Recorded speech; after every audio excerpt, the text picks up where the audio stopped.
So, I want to give you a caveat to this video today. You might think that I'm a little bit crazy when I tell you what I take with me out on the trail, but hear me out here for a second, okay? I've been off-roading for years, and not only that, but I've been camping for a long time too, and adding that to my 26 years of military active duty service, I have a pretty good idea of what's going on when I'm out on the trail or out camping. So today I'm gonna run you through a list of tried and true, combat proven necessities that you really need to take with you every time you're on the trail. And I think you're gonna be surprised at some of the things that are on my list. So let's just go ahead and jump into it. Oh, and one more thing. Stick around because later on I'm going to show you how to make a wire loop on a winch wire that I actually took off of a new winch that I installed. But we're going to keep that and make it into some recovery wire for us, but it has a dull end on the bat on one of the ends, so we're going to make it into a loop, and I'll show you how to do that just in case you need it for the future. Before we get too far in depth into my equipment list, I do want to run you through the unit that we're putting all the stuff in. This is our 2021 Polaris RZR XP Turbo S4. So this thing is pretty stocked. It's very well built with some of the things that I thought were very important, starting with our winch, an aftermarket roll cage, and some bigger, better wheels and tires. Those are basic standard upgrades that I feel like every single unit should get. You don't have to do that, and that is controversial, but the aftermarket cage, in my opinion, is probably my favorite upgrade because it does make this unit a lot safer for me and my family. I think that going out on the trail, and if you're a little bit more adventurous and seasoned as far as going out and taking some more difficult trail systems, this is really important because it could just save your life. This is it. This is the only gear that I take out with me when I go riding, regardless of where I'm at. So we're just gonna go ahead and basically start from left to right. There's no specific order, but after this part, I'm going to show you exactly where I put everything. And believe it or not, you don't need any crazy expensive storage boxes. You don't need to go and try to figure out where to put things and all this crazy mess. So this could save you a ton of money. Let's go ahead and start with the trash bag. Okay, so a lot of you are probably like, what in the world? What does he need a trash bag for? Well, believe it or not, there's actually a lot of trash out on the trails, and I just really hate seeing it. I'm very picky as far as where I pick up the trash at. Typically, if there's just a ton of trash in one area on the trail, no matter where I'm at, but especially federal and state parks, I will stop and pick up that trash, and then I'll take it back and I'll throw it out.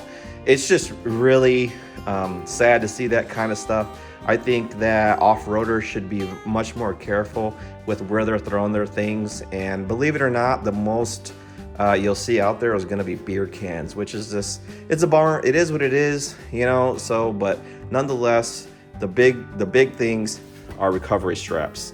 So we have a recovery strap, 2 of them here. And then I also have this wire cable that I took off the winch that I'm going to build in this video later on. But we have about 175 feet worth of recovery cable, synthetic rope, and straps.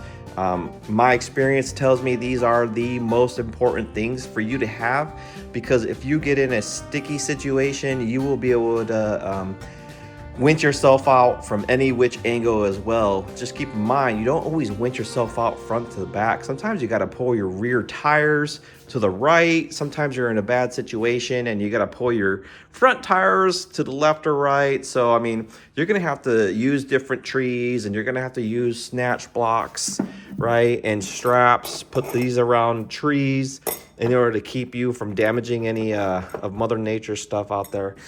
So these things are really important, and you need a lot of them, and they're really easy to store. I mean, this you can put right in your glove box. In addition to that, I have some more. These are soft shackles. So these are just things that can help you put them on your razor or whatever the case may be. Maybe if you need to pull this tire to the right on a trail, you can just quickly put this nice strap in here, and you can wrap it around this part of your wheel, and it's not going to damage your tire. It's not going to damage your wheel, but it will help you grab onto it and pull it. And you can do that for different parts of the razor too. So it just depends. These are really cheap. You can find these if you want. You can get these on Amazon. These are rocket straps, so they're a little bit better, not too much better than the stuff you would find on Amazon. My advice is to get some name brand stuff. This is my snatch block. It's a King Pro. This stuff is also really not that expensive, but it's very, very robust, and it's gonna last for a long time.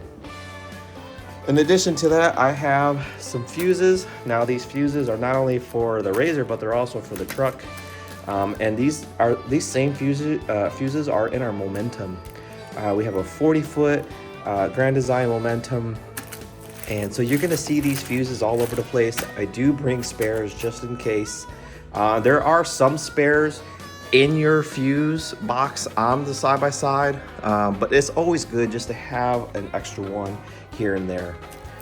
In addition to that, I have a pretty neat little PSI tire gauge, in addition to this little tool right here that you can actually use to pull out your valve stem.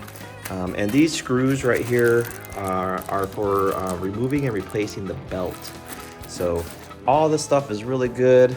This is not supposed to be in here. I actually found this in a bag back in my storage unit back here. But gloves, super important. Protecting your hands out on the trails is a really smart thing to do, especially when you're recovering someone.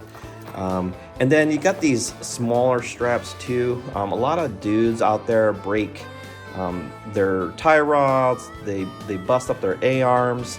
And sometimes if you have to basically do the tow truck thing, help somebody else out, you might have to use a ratchet strap to lift that front end up on another unit to basically tow them out of a trail. So these things are really good. This is a lug nut.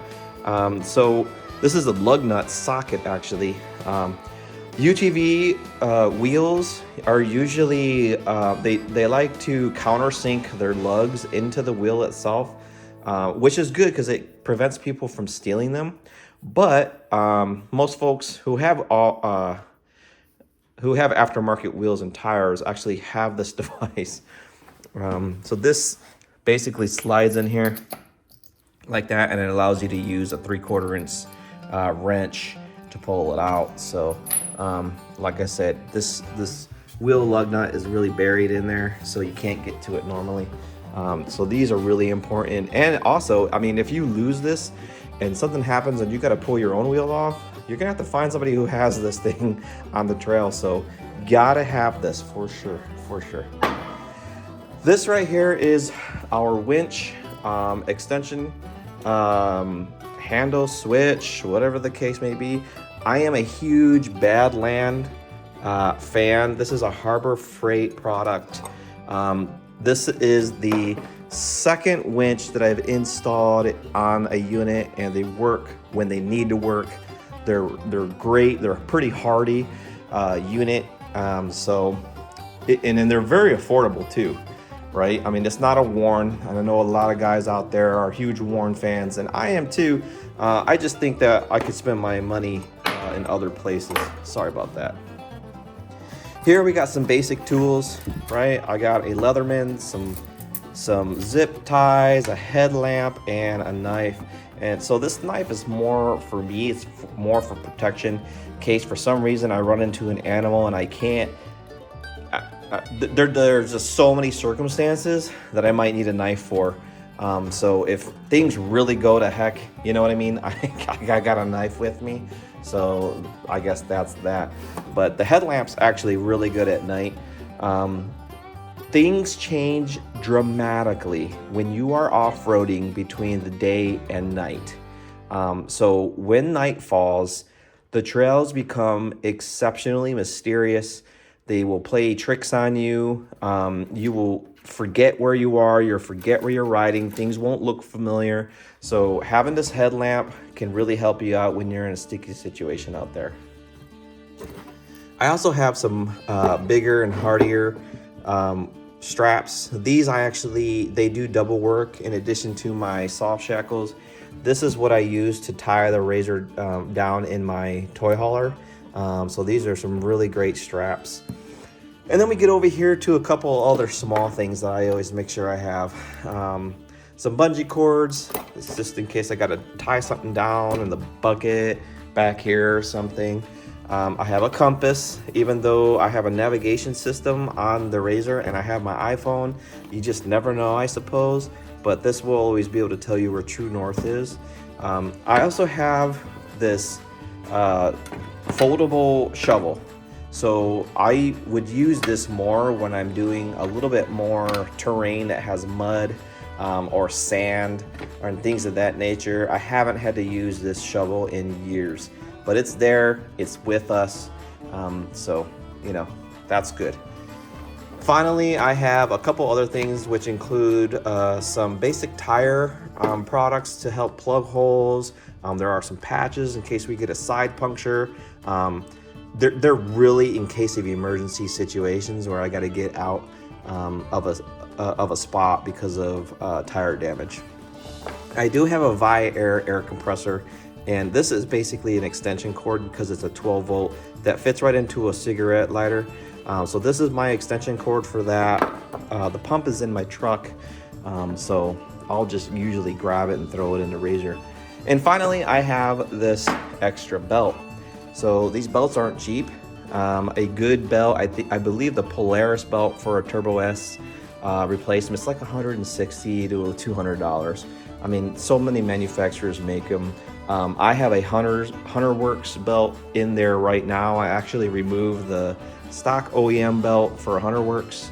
I really like their belts. So nonetheless, that is basically everything that I have in this razor at all times. So where do I put it? And remember I said you don't need a lot of crazy storage stuff? Let's check it out. I almost forgot to mention that I have a lot of D-rings and C-rings. These things are invaluable. These are the way you're going to be able to connect all of your recovery straps, your wires, your synthetic ropes.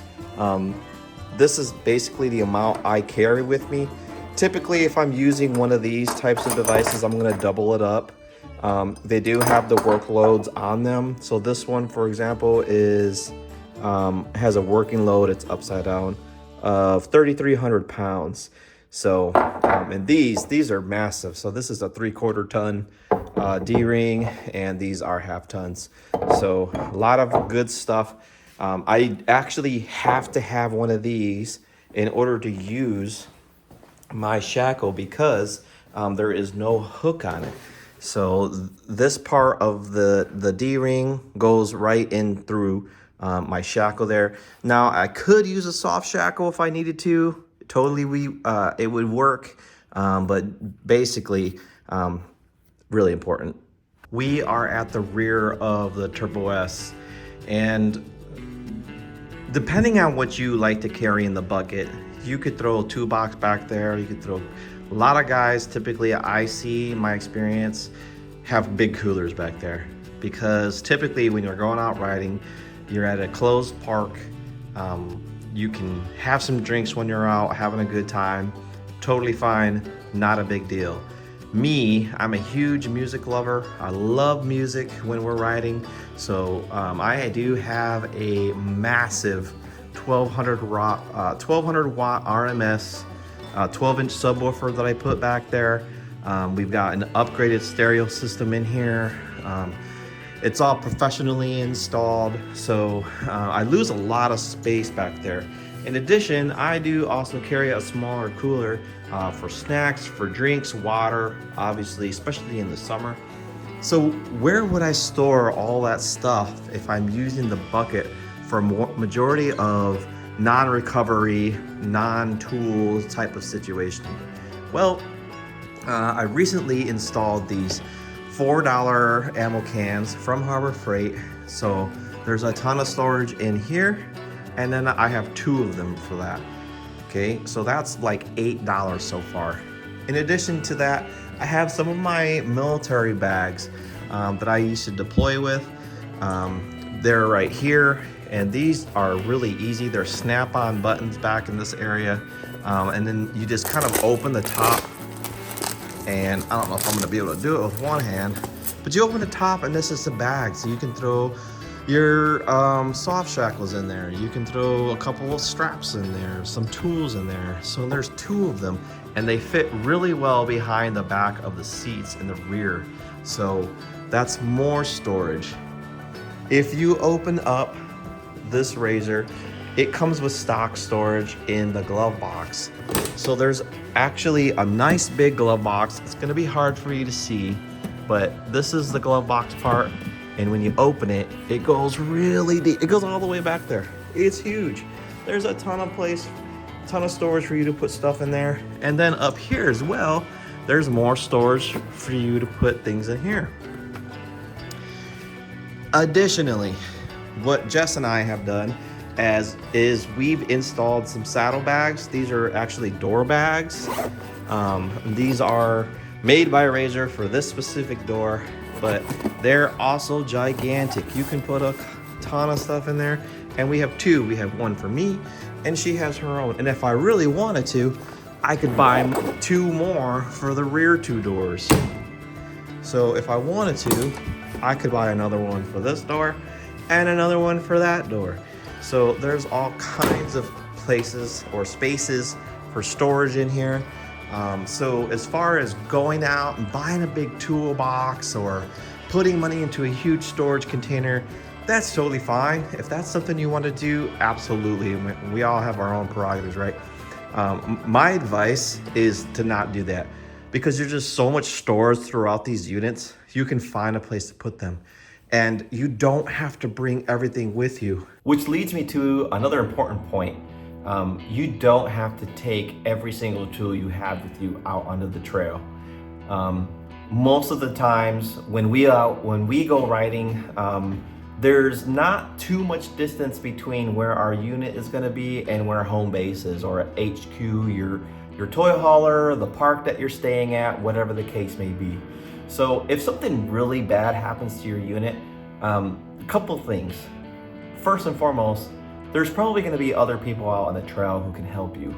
Not only that, if you do have a lot of tools back at your unit or back at the cabin, whatever, somebody could probably help you by giving you a ride back there to get your stuff that you need, okay? Second, if you're that close, you might just be able to walk back up there to wherever your place is to get the tools that you need to get it done. Third, people might be able to help just tow you out. And fourth, you might just be able to drive out yourself. The last time that we got into a rough spot was we were at St. Joe State Park in Missouri. I got a side puncture in my tire. We didn't really have a lot of options. It was very cold. I knew I needed to get back, and where we were, a vehicle couldn't come and rescue us, and there were very little people out on the trail that day because it was cold. Not everybody likes to ride when it's cold, so I made the command decision to just go ahead and drive back on the blown out tire. It bent the wheel. Yes, it destroyed the tire, but I mean, it is what it is. It wasn't worth just sitting out there all night until somebody came by and helped us out. So, like I said, you don't need to have all the tools on you for every single situation. In fact, I would say the more people that are around you, the less stuff you need to take with you.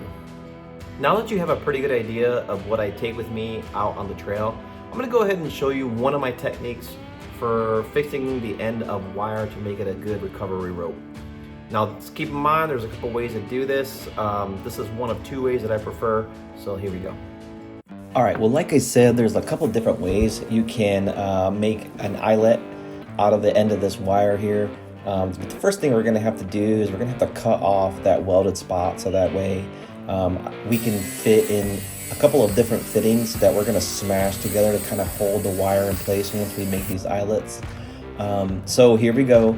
Basically what I did is I took the wire apart, I parted it into two different pieces, two different strands, and I basically made a loop and then started wiring, like putting them back together. So that way it made a really nice loop there. There we go, we got one of these. I don't really know what they're called. You can get them at Home Depot, Lowe's, but basically they allow you to secure the wire. You slide them through one end and then you loop it and bring it back on the other side. So basically what I'm doing here is I'm crimping it a little, not crimping it, but just holding it so I can pull it nice and tight. Because once we get it nice and tight where we want it, we're gonna go ahead and start banging on this thing, start making that flat. So you could use vice grips to do this as well if you don't have anything to hammer it on. I mean, you could just put this on the ground. I have a cement floor in my garage. You could put it on there and just start hammering it down. So as you can see, it's starting to really clamp down on that wire. And we do have a little bit of extra wire coming out of the other side too, and I'm going to show you exactly what that is for.